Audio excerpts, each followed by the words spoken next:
Here is the problem statement for our 15th lab program. First, we will understand the problem statement, and later we will understand the complete program. So what is the problem statement? Write a C program to sum a series of positive numbers.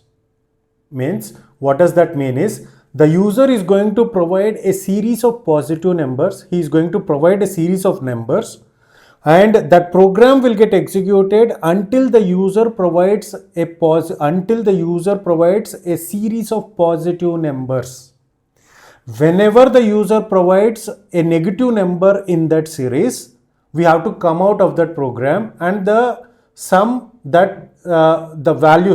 of all the positive numbers that we have provided so far, that final sum has to be displayed on the screen.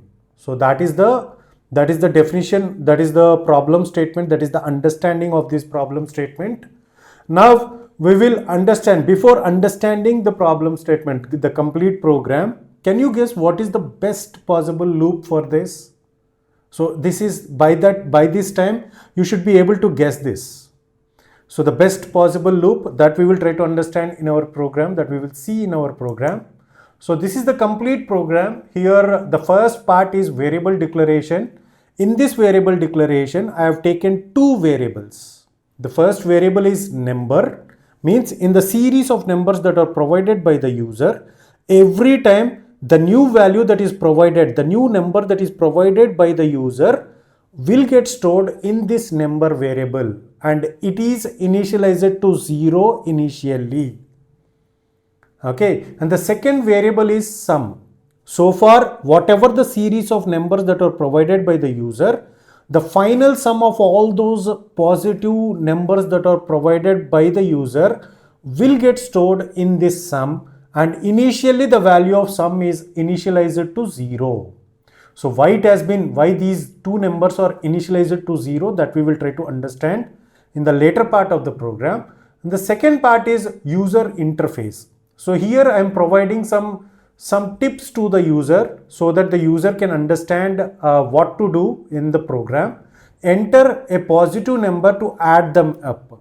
So if you provide a series of positive numbers, it will get added. Enter a negative number to stop. Whenever you enter a negative number, the program will stop its execution. So that is what I am trying to convey within this user interfaces. So these two printf statements are helpful for the user in that way. The next part is logical part. So this is the logic for this entire program, and let's understand this logic. So initially we are going to check the value of number greater than or equal to 0. Is it greater than or equal to 0? Yes. The value of number is 0. So it is equal to 0. Because we haven't started taking the numbers from the user. So because the value of initially the number value is 0, so this while loop is true, and the best suitable loop is while loop. Why? Because we don't know how many times this loop is going to iterate. So try to understand this. How many times this loop is going to iterate, we don't know.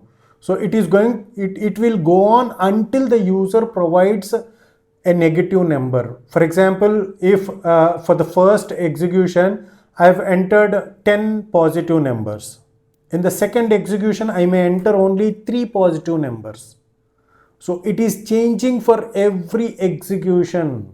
Every time the program is getting executed, the number of iterations to be done by the loop, in this case while loop, is changing. It is not consistent. So that is the reason why as and when we don't know how many times the loop has to iterate, the best practice is to use while loop. Okay, so now coming to our program logic. So here initially whenever we enter into the loop, the sum is equal to sum plus number. So what is the value of sum? Initially 0. So far we haven't provided any input, right? So the value of sum 0 plus the number value is 0. So means whenever we enter into the loop, the value of sum will get updated with the existing sum, and the number that is entered. So we will understand that. So initially the sum is 0 and the number is 0. So the new sum value is 0. And the printf statement says current sum is, so whatever the sum that is present at this particular point of time, after the execution of this line of code, whatever the value that is there for sum, that value will get printed, and this printf is to enter the next number. So these two printf statements will make the user comfortable to understand what he has to do. Now whatever the number that is provided by the user, that number will get stored in this number. So let's assume that the user has provided 2. This is the new number, right? Now we are going to check the number greater than or equal to 0. So this is where the loop is going to break whenever the user is going to provide a number which is less than 0. See here, if the number is -2, means the number -2 is less than, is not greater than or equal to 0. So this condition is going to fail. We are going to come out of the loop. And we are going to print the final sum in this printf statement. So try to understand this logic. Okay. So now here, this is how the loop will get iterate. Now we will understand the same problem by running this program. So we'll run this program and we will check how the program is getting executed. So I'm executing this program. So the first two printf statements, enter positive number to add them up and enter a negative number to stop. And initially the current sum is 0. Enter the next number. So let's take the number as 2. Now we will understand the while logic. So here I have entered the number as 2. So the number is getting stored with 2. Now if I press enter, now what's happening? Whenever I press enter, we are going to, this scanf will get executed and again the loop will iterate. Try to understand that the scanf is inside the while loop. That is the reason why our program execution is stopping. See here, enter the next number. Here we are waiting because the scanf is within this while loop. Try to understand that. Okay, so now the number is, so here the number is 2. Is the number 2 greater than 0? Yes, it is greater than or equal to 0. Now what happens is the sum value which is 0. So I am explaining the previous execution. So the 0 plus number, 0 plus 2, which is 2. Now the new value of sum is 2 and it is getting stored in sum. And now the current sum is, what is the value stored in sum? It is 2. The current sum value 2 is getting printed in this printf statement and enter next number, and it is waiting. It is waiting for this scanf. Means it is waiting for the user to provide the input. Understand that logic. Okay. I am giving the new number as 3. Now once I press enter, again the loop will iterate. Now what happens? So I'll check that, I'll explain that logic first. So now we are going to enter. What is the number provided by the user? It is 3. Is the new number greater than or equal to 0? So this is where we are going to come out of the program if the negative number is provided. Understand that. So the number that is provided by the user is 3. So 3 is greater than the current number. 3 which is provided by the user is greater than or equal to 0. If it is not greater than or equal to 0, means it is negative number. Because this is 3, it is greater than or equal to 0. We are going to enter into this while loop. And what is the current value of sum? At this point of time, the sum, see here, the current sum is 2. 2 plus the new number, which is 3. 2 plus 3, 5. What is the new value of sum? The new value of sum is 5. Now what happens with this printf? Once I press enter, you will be experiencing that. The current sum is the new sum, which is 5, will get printed, and after that enter the text, the next number, and we are going to wait for the user to give the next number. So this is how the series of positive numbers will get added. Try to understand this logic. So what is the problem statement?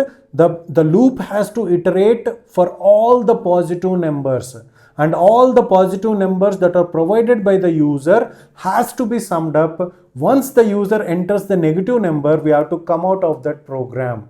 Negative number should not be added into the series. So now I'll just press enter. See here, the current sum is 5. Enter the next number. What I will do is I will provide a negative number. I am just giving it as -1. So can you guess what is going to happen? So this scanf, here we are waiting for the user to provide the input. Now I have given the negative number, the new number value. So the number value is -1, and now the number value -1 is compared with greater than or equal to 0. Is -1 greater than or equal to 0? No, it is not. Now, so we are going to come out of this while loop, and this printf will get printed. Now, what is the value stored in sum? So far we have added 2 and 3. So the final sum is 5. The -1 is provided, so we are going to come out of this loop. The final sum 5 will get printed. So I'll just press enter. Let's see the output. See here, loop stopped. The final sum is 5. So try to understand how I have written the logic.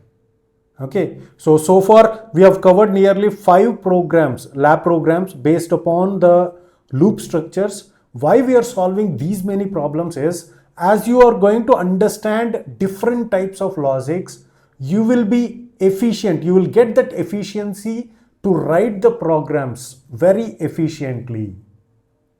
See here, so as you understand more number of logics, writing the programs becomes easier as you go on.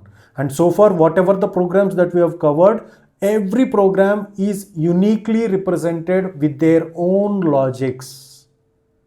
So that is the reason why I have given 5 different examples, so that you can become logically strong.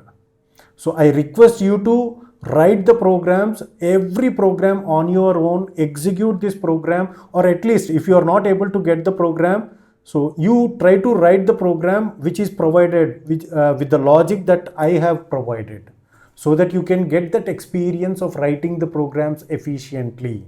So while writing the programs, while typing the programs, you will understand the logics more efficiently.